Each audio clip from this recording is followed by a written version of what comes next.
ಪೋಷಕರಿಗೆ ಹೇಳಬೇಕು ಅಥವಾ ಮಕ್ಕಳಿಗೆ ಹೇಳಬೇಕು ಗೊತ್ತಾಗ್ತಾ ಇಲ್ಲ. ಇಲ್ಲಿ ಪೋಷಕರು ತಪ್ಪು ಮಾಡ್ತಿದ್ರು, ಮಕ್ಕಳುಗಳು ತಪ್ಪು ಮಾಡ್ತಿದ್ರು, ಒಂದು ಗೊತ್ತಾಗ್ತಾ ಇಲ್ಲ. ಪೋಷಕರು ತನ್ನ ಮಕ್ಕಳನ್ನ ಭವಿಷ್ಯವನ್ನು ರೂಪಿಸಬೇಕು ಅಂತ ಹೇಳಿ ಅವ್ರ ಮೇಲೆ ತುಂಬಾ ಕಾಳಜಿನ ವಹಿಸಿ ಅವರ ಕೇರನ್ನ ಬಯಸ್ತಾರೆ. ನನ್ನ ಮಕ್ಕಳು ಚೆನ್ನಾಗಿರ್ಬೇಕು, ಅವ್ರು ಚೆನ್ನಾಗಿ ಓದಿ ವಿದ್ಯಾಭ್ಯಾಸ ಮಾಡಿ ಒಳ್ಳೆ ಕೆಲಸ ಇಟ್ಟಿಸ್ಕೋಬೇಕು, ಒಳ್ಳೆ ಹುಡುಗನ್ ನೋಡಿ ಮದುವೆ ಮಾಡಬೇಕು ಅಂತ ಹೇಳಿ ಸಾಕಷ್ಟು ಕನಸುಗಳನ್ನ ಕಟ್ಟಿರ್ತಾರೆ. ಆದ್ರೆ ಇವತ್ತು ಮಕ್ಕಳು ಏನ್ ಮಾಡ್ತಾ ಇದ್ದಾರೆ? ಈ ಹೆಣ್ಣು ಮಕ್ಕಳಿಗೆ ಒಂದು ಮಾತು ಹೇಳೋದಕ್ಕೆ ಬಯಸ್ತೇನೆ. ನೋಡಿ, ನೀವು ಕಾಲೇಜಲ್ಲಾಗಿರ್ಬೋದು, ಆಫೀಸಲ್ಲಾಗಿರ್ಬೋದು, ಒಬ್ಬ ಹುಡುಗನ ಜೊತೆ ನಿಂತ್ಕೊಂಡು ಫೋಟೋ ತೆಗೆಸ್ಕೊಳ್ಳುವಂಥದ್ದು, ಅವ್ರ ಜೊತೆಗೆ ರೀಲ್ಸ್ ಮಾಡುವಂಥದ್ದು ಅಥವಾ ಬೇರೆ ಬೇರೆ ಆಕ್ಟಿವಿಟೀಸ್ಗಳನ್ನು ಮಾಡಿ ವಿಡಿಯೋಗಳು ಮಾಡ್ಕೊಳ್ಳುವಂಥದ್ದು, ಫೋಟೋಸ್ಗಳನ್ನು ತೆಗೆದುಕೊಂಡು ಸೋಷಿಯಲ್ ಮೀಡಿಯಾಗಳಲ್ಲಿ ಹಾಕುವಂಥದ್ದು, ಇವೆಲ್ಲವೂ ಕೂಡ ನೀವು ಮಾಡಿದ್ರೆ ಭವಿಷ್ಯದಲ್ಲಿ ನಿಮ್ಮ ಭವಿಷ್ಯವನ್ನು ರೂಪಿಸ್ಕೊಳ್ಳುವಂಥ ಸಂದರ್ಭದಲ್ಲಿ ಒಬ್ಬ ಹುಡುಗ ನಿಮ್ಮ ಮನೆಗೆ ನಿಮ್ಮನ್ನು ನೋಡ್ಲಿಕ್ಕೆ ಅಂತ ಬಂದಾಗ ನಿಮ್ಮ ಪೂರ್ವಾಚರ ಹಿನ್ನೆಲೆಯನ್ನು ತಿಳ್ಕೊಂಡೇ ಅವನು ಬರ್ತಾನೆ. ನಿಮ್ಮ ಪ್ರತಿಯೊಂದು ಸೋಷಿಯಲ್ ಮೀಡಿಯಾಗಳಾಗಿರ್ಬೋದು, ಫೇಸ್ಬುಕ್ಕು, ಇನ್ಸ್ಟಾಗ್ರಾಮು ಎಲ್ಲ ಕಡೆನೂ ವಾಚ್ ಮಾಡಿಕೊಂಡು ನಿಮ್ಮ ನಡತೆ ಹೇಗಿದೆ ಎಲ್ಲವೂ ಕೂಡ ಅವನು ನೋಡಿಕೊಂಡು ವಿಚಾರ ಮಾಡ್ಕೊಂಡು ಬರ್ತಾನೆ.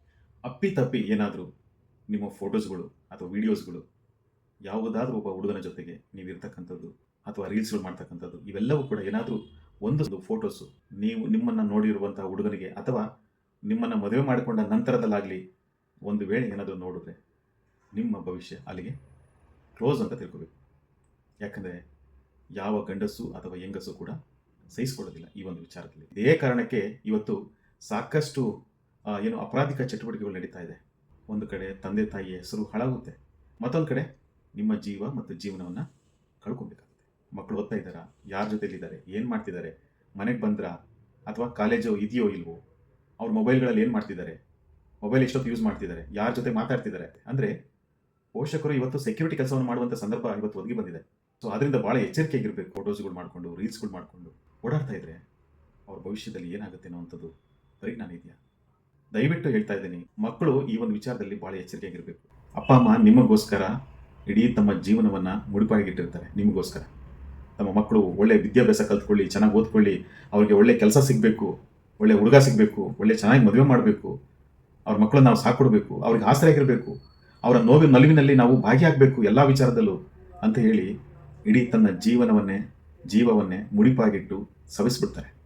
ಕೇವಲ ಮಕ್ಕಳ ಬಗ್ಗೆ ಆರೈಕೆ, ಮಕ್ಕಳ ಬಗ್ಗೆ ಎಜುಕೇಷನ್ನು, ಅವರ ಹೆಲ್ತು, ಮಕ್ಕಳು ಬಿಟ್ಟರೆ ಬೇರೆ ಏನೂ ಇಲ್ಲ. ಅವರ ಭವಿಷ್ಯ ರೂಪಿಸ್ಕೊಳ್ಳೋದೇ ಅವ್ರಿಗೆ ಜೀವನ ಬದುಕು ಆಗ್ಬಿಟ್ಟಿದೆ. ಮಕ್ಕಳಿಗೆ ಮಾಡಿರ್ತಕ್ಕಂಥ ಸಾಲ ತೀರ್ಸೋಕ್ಕೋಸ್ಕರ, ಮಕ್ಕಳನ್ನು ಓದಿಸೋದಕ್ಕೋಸ್ಕರನೇ ಅವ್ರು ದುಡಿತಾ ಇದ್ದಾರೆ, ಬದುಕ್ತಾ ಇದ್ದಾರೆ ಅನ್ನುವಂತಹ ಪರಿಸ್ಥಿತಿ ಇವತ್ತು ನಿರ್ಮಾಣ ಆಗಿದೆ. ಎಷ್ಟೋ ತಂದೆ ತಾಯಿಗಳಿಗೆ ನಾನಾ ರೀತಿಯ ಸಮಸ್ಯೆಗಳು. ಕೊರೋನಾ ಸಂದರ್ಭದಲ್ಲಿ ಎಷ್ಟೋ ಜನ ತಂದೆ ತಾಯಿಗಳನ್ನು ಕಳ್ಕೊಂಡಿದ್ದಾರೆ. ಅಂದರೆ ಸಿಂಗಲ್ ಪೇರೆಂಟ್ಸ್ಗಳು ಮ್ಯಾನೇಜ್ ಮಾಡ್ತಾರೆ ತಮ್ಮ ಮಕ್ಕಳನ್ನು. ಎಷ್ಟೋ ತಂದೆ ತಾಯಿಗಳಿಗೆ ಶುಗರು, BP, ಕಿಡ್ನಿ ಫೇಲ್ಯೂರು, ತಲೆ ಸುತ್ತು, ನಾನಾ ರೀತಿಯ ಸಮಸ್ಯೆಗಳಿಂದ ಇವತ್ತು ನೋವನ್ನು ಪಡ್ತಾ ಇದ್ದಾರೆ. ಯಾವುದೋ ಕಾರಣದಿಂದ ಈ ಒಂದು ಒತ್ತಡದ ಜೀವನದಿಂದ ಬೇಸತ್ತು ಡಿವೋರ್ಸ್ ಆಗಿರುವಂಥ ಉದಾಹರಣೆಗಳಿದೆ. 1-2 ಸಮಸ್ಯೆಗಳು.